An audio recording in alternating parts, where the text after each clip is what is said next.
আমি কি শিখিয়াছি।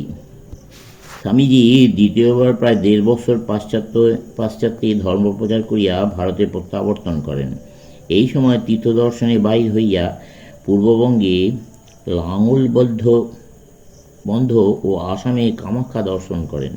পরে শিলং ও গৌহাটি হইয়া ঢাকায় প্রত্যাবর্তন করেন। ১৯০১ খ্রিস্টাব্দে ১৯শে মার্চ ঢাকা জগন্নাথ কলেজ গৃহে প্রায় ২০০ শ্রোতার সম্মুখে ইংরেজিতে এই বক্তৃতা দেন। আমি নানা দেশ ভ্রমণ করিয়াছি, কিন্তু আমি কখনো নিজের জন্মভূমি বাংলাদেশ বিশেষভাবে দর্শন করি নাই। জানিতাম না এদেশে জলে স্থলে সর্বত্র এত সৌন্দর্য। কিন্তু নানা দেশ ভ্রমণ করিয়া আমার এই লাভ হইয়াছে যে আমি বাংলার সৌন্দর্য বিশেষভাবে উপলব্ধি করিতে পারিতেছি।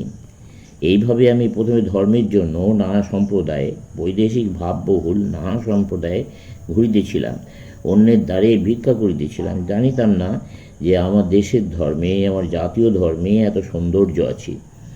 আজকাল একদল লোক আছেন, তারা ধর্মের ভিতর বৈদেশিক ভাব চালাইবার বিশেষ পক্ষপাতী।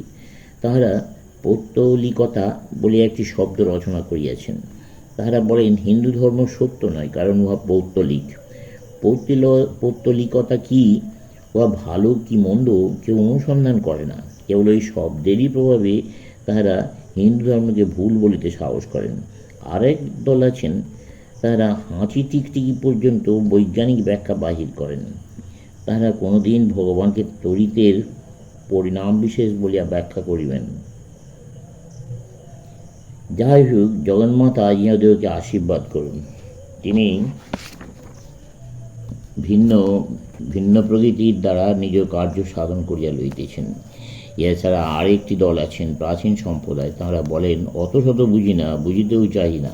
আমরা চাই ঈশ্বরকে, চাই আত্মাকে, চাই জগৎকে ছাড়িয়া, সুখ দুঃখকে ছাড়িয়া উহার পারে যাইতে। তাহারা বলেন বিশ্বাসের সহিত গঙ্গা স্নান করিলে মুক্তি হয়। তাহারা বলেন শিব, রাম, বিষ্ণু প্রভৃতি যাহার প্রতি হইউক না কেন, ঈশ্বর বুদ্ধি করিয়া উপাসনা করিলে মুক্তি হইয়া থাকে। আমি সেই বলিষ্ঠ প্রাচীন সম্প্রদায়ভুক্ত। আজকালকার এক সম্প্রদায় বলেন ঈশ্বর ও সংসার একসঙ্গে অনুসরণ করো। ইহাদের মন মুখ এক নহে। প্রকৃত মহাত্মাগণের উপদেশ সেই, যাহা কাম তহা রাম নেহি, যাহা রাম তহা নহি কাম, কাভু ন মিলত বিলোকিয়ে দেবী রজনী এক ঠাম। যেখানে ভগবান, সেখানে কখনো সংসার বাসনা থাকতে পারে না। অন্ধকার ও আলোক কখনো একসঙ্গে থাকিতে পারে না। এই জন্য ইহারা বলেন যদি ভগবান পাইতে চাও, কাম কাঞ্চন ত্যাগ করিতে হইবে। এই সংসারটা তো অনিত্য, শূন্য, কিছুই নয়। ইহাকে না ছাড়িলে কিছুতেই তাহাকে পাইবে না। যদি তাহা না পারো, তবে স্বীকার করো যে তুমি দুর্বল, কিন্তু কোনো মতেই আদর্শকে ছোট করিও না।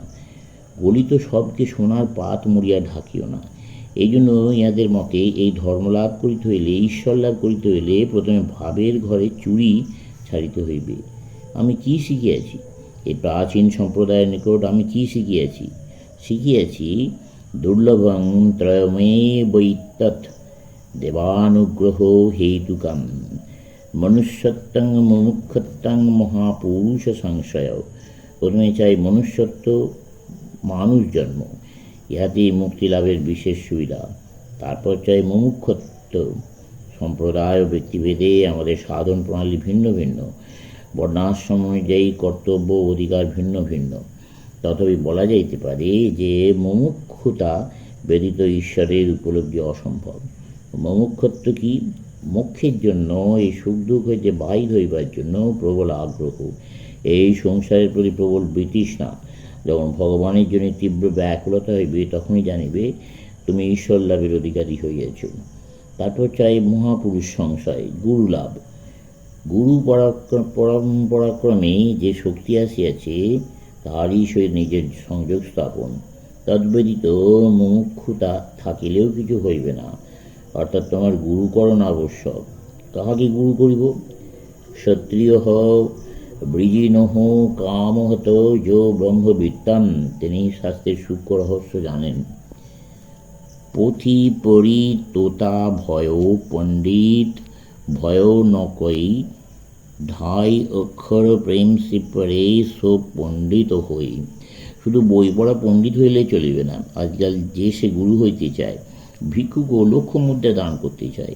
অবৃজিন, যিনি নিষ্পাপ, অকামহৎ, কেবল জীবের হিত ব্যতীত যাহার আর কোনো অভিসন্ধি নেই, যিনি অহেতুক দয়া সিন্ধু, যিনি কোনো লাভের উদ্দেশ্যে অথবা নাম যশের জন্য উপদেশ দেন না, আর যিনি ব্রহ্মকে বিশেষ করিয়া জানেন, যিনি তাহাকে প্রত্যক্ষ করিয়াছেন, যিনি তাহাকে করতলা মলকাবৎ দর্শন করিয়াছেন, তিনিই গুরু।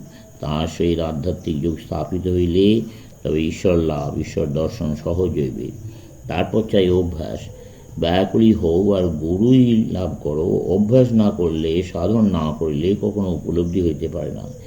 এই কয়টি যখন দৃঢ় হইবে তখন ঈশ্বর প্রত্যক্ষ হইবেন।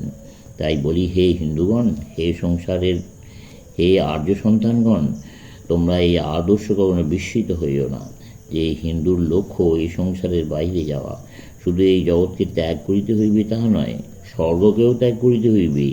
মন্দকে ত্যাগ করিতে হইবে শুধু তাহা নয়, ভালোকেও ত্যাগ করিতে হইবে। এই সকলের পারে যাইতে হইবে।